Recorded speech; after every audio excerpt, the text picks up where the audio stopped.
Hello दोस्तों। तो दोस्तों आज हम लोग स्टार्ट करने वाले हैं क्लास 10 का साइंस 1 का पहला चैप्टर जो था गुरुत्वाकर्षण, ग्रेविटेशन। दोस्तों लास्ट टाइम मैंने आपको पढ़ा दिया था गुरुत्वाकर्षण में केंद्राभिमुख बल के बारे में, गुरुत्वाकर्षण की खोज किसने की थी। उसके बाद मैंने आपको बता दिया था केपलर का पहला नियम। यह वीडियो हिंदी मीडियम के स्टूडेंट्स के लिए, अगर आपने मेरे पहले का वीडियो नहीं देखा तो मैं आपसे प्लीज रिक्वेस्ट करता हूं कि प्लीज जाइए और मेरे पहले का वीडियो देखिए, अन्यथा आपको ये वीडियो समझ में नहीं आएगा। तो दोस्तों स्टार्ट करते हैं। केपलर ने, याद है मैंने आपको बताया था कि केपलर ने 3 नियम बनाया था, जिसमें से पहला नियम हम लोग पढ़ चुके हैं। एक आपकी रिवीजन के लिए, प्रत्येक ग्रह सूर्य के चारों ओर दीर्घवृत्ताकार कक्षा में परिभ्रमण करता है। सूर्य एक नाभि पर स्थित होता है। तो ये था हमारा पहला नियम। अब हम लोग स्टार्ट करने वाले हैं केपलर का दूसरा नियम। एक सिंपल लैंग्वेज में आप सुन लीजिए केपलर का दूसरा नियम क्या होता है। केपलर का दूसरा नियम यह कहता है प्रत्येक ग्रह सूर्य के चारों ओर समान समय में समान क्षेत्रफल व्याप्त करता है। आपके मन में क्वेश्चन, सर व्याप्त का मतलब क्या होता है? तो याद रखना, व्याप्त का मतलब होता है कवर करना, मतलब तय करना। तो दूसरा नियम क्या बोलता है? याद रखना, प्रत्येक ग्रह सूर्य के चारों ओर समान समय में समान क्षेत्रफल मतलब एरिया व्याप्त करता है। इसका अर्थ यह है कि कोई भी ग्रह हो वो सूर्य के चारों ओर परिक्रमा करते समय समान समय में समान क्षेत्रफल व्याप्त करता है, मतलब तय करता है। या आप लोग इसको दूसरी तरह से कह सकते हो कि प्रत्येक ग्रह को सूर्य से जोड़ने वाली रेखा, प्रत्येक ग्रह को सूर्य से जोड़ने वाली रेखा समान समय में समान क्षेत्रफल तय करती है या व्याप्त करती है। लेकिन आपको पहले वाला काफी इजी लगा होगा, प्रत्येक ग्रह समान समय में समान क्षेत्रफल व्याप्त करता है, तो आप ऐसे भी कह सकते हो। ये था हमारा केपलर का दूसरा नियम। अब केपलर का तीसरा नियम क्या होता है, उससे पहले आपको कुछ बेसिक चीजें बताने जाता हूं। याद रखना, इस चैप्टर में हमें आपको पता ही होगा कि टाइम को हमको दिखाते हैं, जो समय होता है हमारा, जो समय को हम आवर्त काल भी कहते हैं, जिसे हम दिखाते हैं टी से, और दूरी को स्मॉल डी से या फिर आर से भी दिखाते हैं। इस चैप्टर में जो केपलर का तीसरा नियम है वो है T square is directly proportional to, T square is directly proportional to R cube, अर्थात टी का वर्ग समानुपाती आर का घन।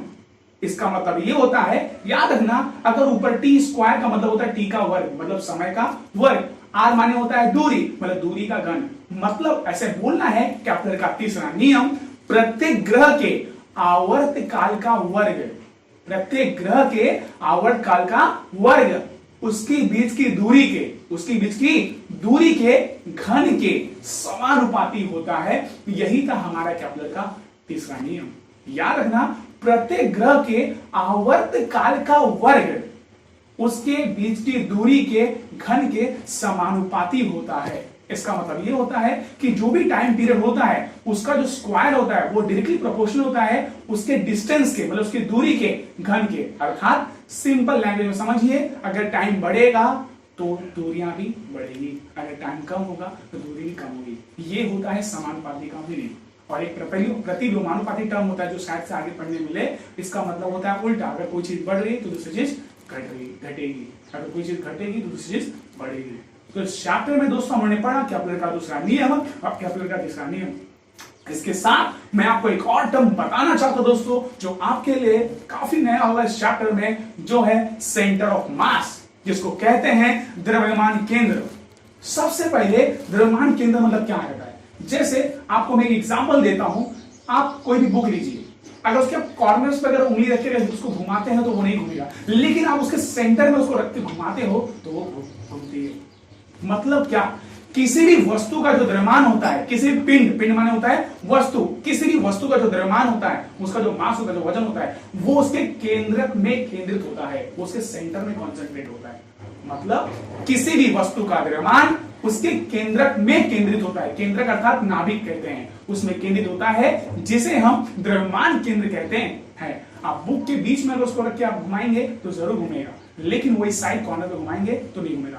मतलब पूरी जो बॉडी थी, पूरी जो ऑब्जेक्ट है, उसका पूरा का पूरा जो मास है, उसका पूरा द्रव्यमान उसके नाभिक में मतलब सेंटर में कॉन्सेंट्रेट होता है। इसे हम कहते हैं द्रव्यमान केंद्र। तो दोस्तों आज हमने कुछ बेसिक टर्म्स लिए जिसमें था मेरा केपलर का नियम। केपलर का कौन सा नियम? केपलर का दूसरा नियम, प्रत्येक ग्रह समान समय में समान क्षेत्रफल व्याप्त करता है।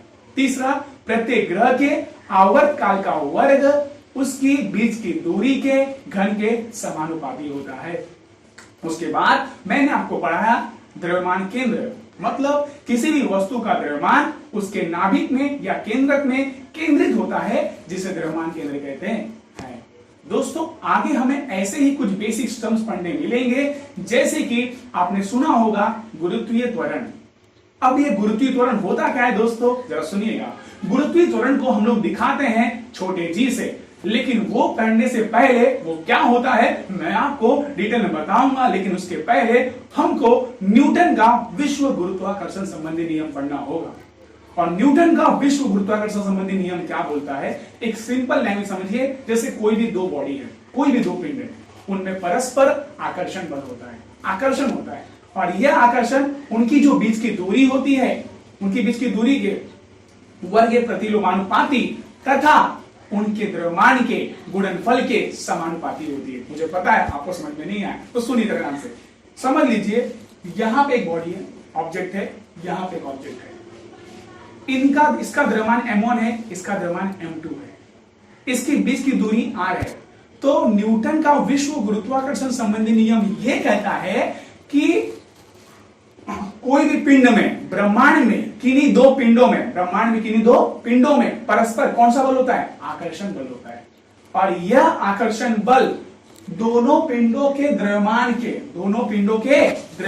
के गुणनफल के समानुपाती होता है। मतलब याद रखना, बल को हम लोग दिखाते हैं F से। क्यों? क्योंकि उसको इंग्लिश में बोलते हैं फोर्स। मतलब F समानुपाती m1 गुणे m2, मतलब दोनों पिंडों के द्रव्यमान के गुणनफल के समानुपाती होता है। और उनकी बीच की दूरी के वर्ग के प्रतिलोमानुपाती होता है। मतलब F is inversely proportional to r square. मतलब F, ये समानुपाती का चिन्ह लगाना है, 1/r²।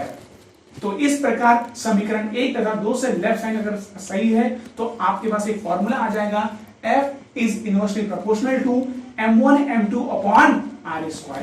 फिर जब समानुपाती का चिन्ह हटता है तो वहां पे एक स्थिरांक आता है जिसे कहते हैं गुरुत्वाकर्षण स्थिरांक, जिसे दिखाते हैं कैपिटल G से।